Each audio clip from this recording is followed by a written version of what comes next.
baik. Kenalkan, nama saya Muhammad Gusman. Saya di sini akan menjelaskan tentang anoreksia bulimia.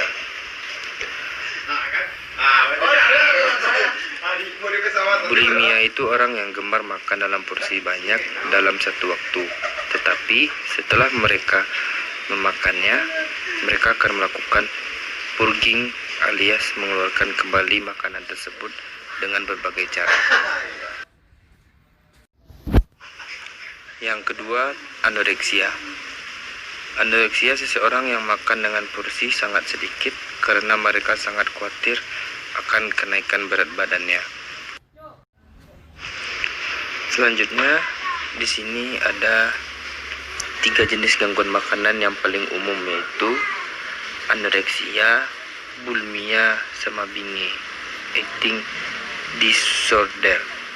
Di sini saya akan menjelaskan tentang eating disorder atau gangguan makan. Eating disorder atau gangguan makan merupakan serangkaian kondisi psikologis yang menyebabkan munculnya kebiasaan makan tidak sehat. Gangguan ini dapat dimulai dengan obsesi terhadap makanan, berat badan, atau bentuk tubuh.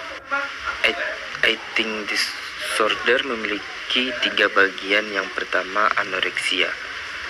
Anoreksia adalah gangguan pola makan di mana penderita terus-terusan merasa takut secara berlebihan jika berat badannya naik, sehingga mereka akan menolak mengkonsumsi makanan yang sebenarnya mempunyai nutrisi yang dibutuhkan tubuh mereka. Penderita anoreksia biasanya makin lama akan mengkonsumsi semakin sedikit makanan hingga tahap ekstrim. Yang kedua, bulimia. Penderita bulimia bisa makan berbagai makanan seperti biasa dengan normal secara rutin. Namun kemudian mereka harus memaksa diri mereka untuk memuntahkan makanan tersebut, mengkonsumsi obat penjahat, atau melakukan pekerjaan fisik secara berlebihan dengan tujuan agar makanan tersebut cepat keluar dari tubuh sehingga tidak menambah berat badan. Yang ketiga, binge. Kebalikan dari anoreksia. Binge adalah istilah untuk orang yang mempunyai kebiasaan makan secara berlebihan. Mereka biasanya mengkonsumsi jumlah gula atau garam dan lemak yang melebihi batas sehingga mengakibatkan obesitas. Anoreksia nervosa. Kesalahan memandang berat badan atau bentuk badan sehingga cenderung melakukan penolakan berat badan normal sesuai umur dan berat badan. Anoreksia nervosa meliputi sedikitnya 15% turunnya berat badan melalui pembersih atau sengaja dibatasi supaya mendapatkan kekurusan yang diinginkan. Jenis anoreksia. Di sini tentang restricting atau membatasi. Seseorang yang sedang restricting itu harus membatasi makanannya sehingga tidak menyulitkan dirinya untuk berat badan mereka. Selanjutnya, binge eating, diet dan makan berlebihan, kemudian diikuti dengan memuntahkan makanan tersebut secara sengaja. Adanya perasaan bersalah setelah makan meskipun makan dengan porsi yang wajar. Pengertian binge eating yaitu kondisi gangguan perilaku makan di mana seseorang seringkali mengkonsumsi makanan dalam jumlah yang berlebihan dan merasa tidak dapat berhenti mengkonsumsi makanan. Selanjutnya, kriteria diagnostik anoreksia nervosa. Ada 4. Yang pertama, penolakan pada berat badan standar usia. Yang kedua, ketakutan gemuk, merasa citra tubuh tidak ideal padahal badan mereka kurus. Yang ketiga, gangguan evaluasi diri, menganggap keadaan sudah baik dan menyangkal terhadap citra tubuh. Dan yang selanjutnya, menor post menstruation, siklus haid yang terganggu minimal 3 kali berturut siklus menstruasi. Selanjutnya, prevalensi dan onset. Punca periode onset usia 14 dan 18 sesuai dengan transisi menghadapi masa remaja. Ada perbedaan signifikan pada perbedaan gender dengan resiko laki-laki dibandingkan wanita, yakni 1:29 dan 1:10. Itulah bandingan gender antara laki-laki dan wanita. Baiklah, selanjutnya saya akan menjelaskan bagian komorbid anoreksia nervosa. Biasanya penderita anoreksia nervosa ini terjadi pada remaja, terutama pada remaja perempuan, di mana mereka yang seringkali memperhatikan bentuk tubuh mereka. Dan anoreksia nervosa ini timbul pada masa diet dan terjadi stres dengan permasalahan hidup sehari-hari mereka. Para pasien yang mengalami anoreksia nervosa sering didiagnosis dengan gangguan depresi, alkoholisme, gangguan obsesif kompulsif, gangguan panik, dan gangguan kepribadian. Pada laki-laki yang didiagnosis anoreksia nervosa juga akan cenderung mengalami skizofrenia, gangguan mood, dan ketergantungan zat.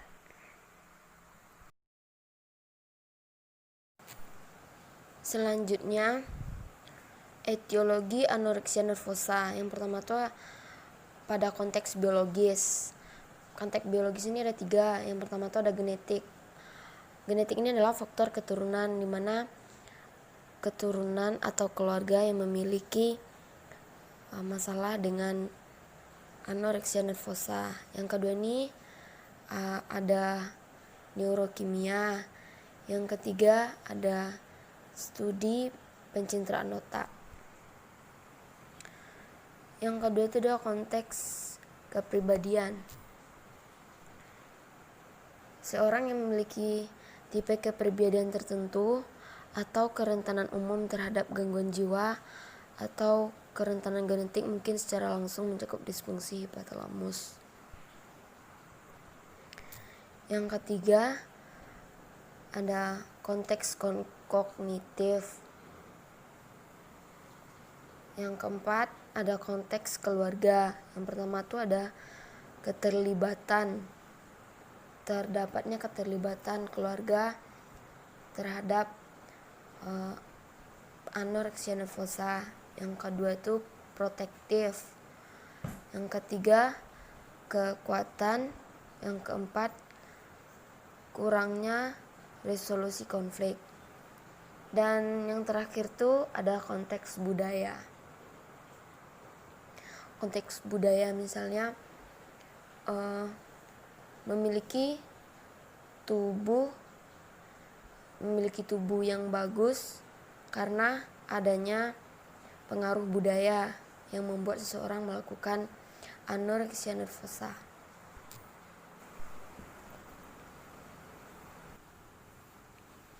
Melakukan anoreksia nervosa dengan melaparkan diri sendiri dan menggunakan obat pencahar akan menimbulkan dampak biologis yang negatif yang tidak akan menguntungkan pasien anoreksia nervosa, di mana terjadi tekanan darah yang seringkali turun, denyut jantung melambat, ginjal dan sistem pencernaan akan mengalami permasalahan, massa tulang berkurang, kulit akan mengering, kuku jari mudah patah, kadar hormon yang berubah, dan dapat terjadi anemia ringan.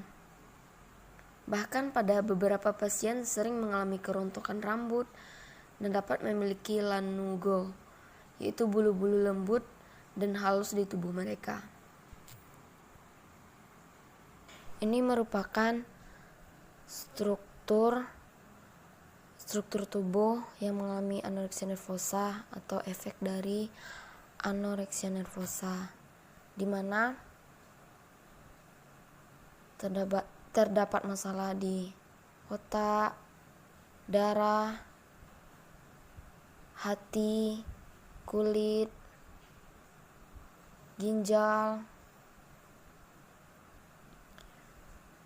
pada gastrointestinal tract, hormon, muscle weakness, dan osteoporosis. Intervensi anoreksia nervosa.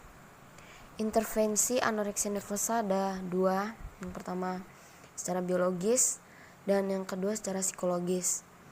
Yang pertama tuh intervensi biologis, di mana melakukan perawatan di rumah sakit dengan mengonsumsi obat-obatan. Yang kedua tuh intervensi psikologis. Intervensi psikologis biasanya dapat menggunakan operant conditioning dan terapi keluarga.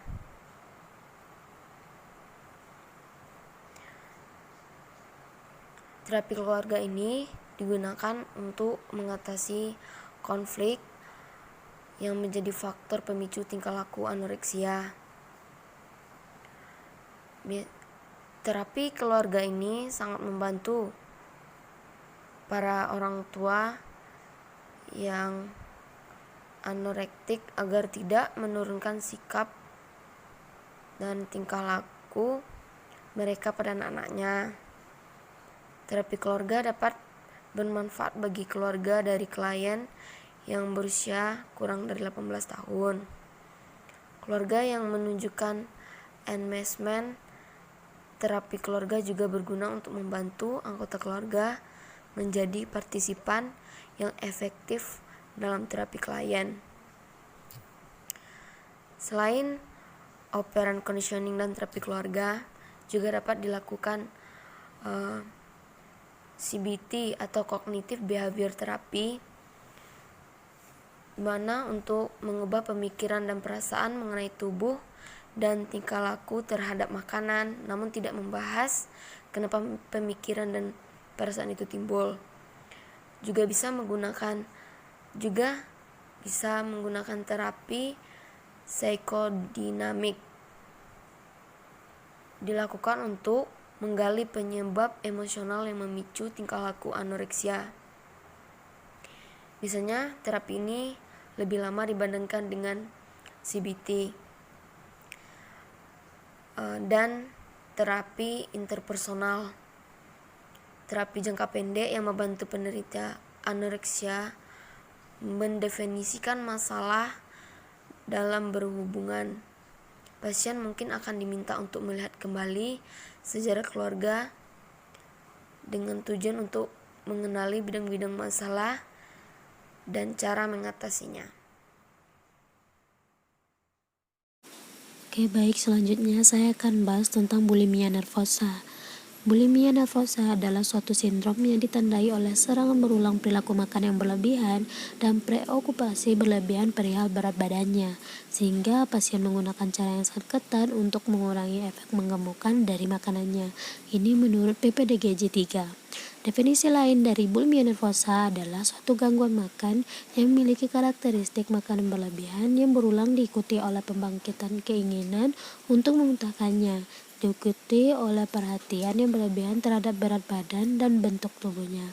Bisa kita lihat bahwa bulimia nervosa ini mengkonsumsi makanan dalam jumlah besar pada periode yang singkat, disertai dengan usaha yang mencegah berat badan naik, sehingga sengaja memuntahkan dan menggunakan obat pencahar atau diuretik untuk menurunkan berat badan, dan puasa dan serta olahraga yang berlebihan. Nah, bisa kita lihat pada simptom bulimia ini, itu dia melakukan compulsive eating sehingga memuntahkan makanan yang telah mereka makan. Nah, bulimia nervosa ini memiliki kriteria. Yang pertama, episode yang berulang dalam makan. Yang kedua, perilaku kompensasi yang tidak tepat dalam menjaga berat badan. Yang ketiga, evaluasi diri yang salah. Yang keempat, melakukan diet berlebihan. Yang kelima, memiliki periode tertentu. Nah, juga Akibat dari bulimia ini adalah yang pertama pembengkakan kelenjar ludah di pipi, yang kedua jaringan perut di buku jari tangan yang digunakan untuk merangsang muntah, yang ketiga pengikisan emel gigi akibat bulimia yang sering muntah dan mengeluarkan asam lambung, yang keempat kadar kalium yang rendah dalam darah, yang kelima gigi sensitif terhadap panas atau dingin, yang keenam masalah pada kelenjar ludah yang merupakan rasa nyeri atau pembengkakan. Yang ketujuh, paparan asam lambung berlebihan pada kerongkongan bisa menyebabkan borok, pecah, atau penyempitan. Yang kedelapan, terganggunya proses pencernaan akibat pencahar bisa mengakibatkan disfungsi organ pencernaan. Yang kesembilan, ketidakseimbangan cairan tubuh akibat stimulus zat diuretik secara berlebihan. Nah, konsep pada prevalensi orang yang mengalami bulimia nervosa. Kecenderungan bulimia pada remaja dan orang muda sekitar 1%, namun meningkat sampai 4% pada anak kuliah. Bulimia lebih sering terlihat pada wanita, namun 10-15% pria juga melakukannya. Pria menunjukkan onset yang lebih lambat antara usia 18 sampai usia 26 tahun. Bulimia nervosa ini diikuti oleh perhatian berlebih terhadap berat badan dan bentuk tubuh. Sebagian besar penderita ini adalah wanita, sangat peduli akan bentuk tubuh dan berat badan, termasuk golongan seksual ekonomi menengah ke atas. Mengeluarkan makanan ini bisa melalui muntah yang biasanya diinduksi dengan obat pencahar. Selain itu juga mengeluarkan lewat kencing dengan menggunakan obat diuretik. Baiklah, yang selanjutnya yaitu komorbid pada bulimia nervosa. Di sini bisa dilihat ada beberapa komorbid atau diagnosa yang biasa dikenakan kepada mereka yang mengidap bulimia nervosa. Yang pertama itu gangguan kecemasan, yang selanjutnya itu OCD, dan juga ada borderline personality disorder, itu selanjutnya rapuhnya sense of self atau rasa dirinya. Kemudian fobia sosial, itu fobia kepada dalam bermasyarakat. Baiklah, yang selanjutnya itu etiologi pada bulimia nervosa. Yang pertama yaitu pada faktor biologis. Dalam faktor biologis tersebut, misalkan dalam satu keluarga inti terdapat seseorang mengalami bulimia nervosa, maka keluarga lain akan lebih rentan terkena penyakit yang sama, yaitu bulimia nervosa juga. Selanjutnya itu pada konteks individu ini lebih ke kecemasan, gangguan gangguan emosional dan juga psikologis si penderita. Itu seperti gangguan psikologis seperti emosional, seperti depresi, seperti rasa cemas, kemudian gangguan stres pasca trauma. Yang selanjutnya itu faktor sosial. Faktor sosial tersebut seperti di faktor-faktor bagaimana dia bermasyarakat, bagaimana pandangan orang kepada dia, seperti orang mengkritik bagaimana makan dia, bagaimana postur tubuhnya, kemudian berat badannya juga dikritik, kemudian akan mengakibatkan dia merasa insecure dan kemudian melakukan bulimia tersebut. Selanjutnya yaitu keluarga. Keluarga mungkin hampir mirip dengan sosial, itu bagaimana anggota keluarga yang lain menjudge atau memberikan kritik kepada dia, kemudian membuat dia menjadi tidak percaya diri dan kemudian melakukan bulimia tersebut. Selanjutnya itu faktor budaya. Dalam faktor budaya tersebut, misalkan dalam suatu daerah ada kebiasaan makan dan atau bentuk tubuh yang ideal seperti itu dalam suatu daerah tersebut, maka mereka yang memiliki berlebih tubuh atau gaya makannya berbeda, dia akan bisa melakukan bulimia tersebut dengan mengeluarkan kembali apa yang telah dimakannya. Baiklah, selanjutnya itu perbedaan diagnosis antara anoreksia dengan bulimia. Pada berat badan, kalau di anoreksia berat badan tersebut sangat rendah sekali, di bawah berat sekali. Kalau misalkan di bulimia, berat badan tersebut bisa normal ataupun bahkan bisa berlebih. Kemudian kebiasaan makannya, kalau di anoreksia nervosa dia akan memakan sedikit makanan ataupun bahkan dia akan tidak makan tuh puasa. Sementara pada bulimia nervosa dia akan makan banyak dan juga seperti biasa, pola makannya seperti biasa, tidak dikurangi. Pada body image, mereka sangat memperhatikan berat badan dan juga penampilannya. Sementara di anoreksia, bedanya di anoreksia yaitu mereka tuh sudah sangat kurus, tetapi memiliki citra palsu atau memiliki pandangan bahwa mereka tersebut masih gemuk. Selanjutnya itu pada medical symptom, yaitu mereka mudah lemah, kecapean. Kemudian pada anoreksia yaitu nutrisi atau kekurangan gizi, kemudian juga tekanan darah rendah pada anoreksia. Sementara pada bulimia mereka akan merasakan dehidrasi. Yang pertama itu kecapean dan juga lemah, juga merasakan dehidrasi. Kemudian masalah dengan mulut dan kerongkongan juga. Selanjutnya yaitu ini adalah efek-efek dari bulimia kepada tubuh, seperti pada darah terjadi anemia, pada otak terjadi depresi, dan juga lain-lain. Teman-teman bisa melihatnya sendiri.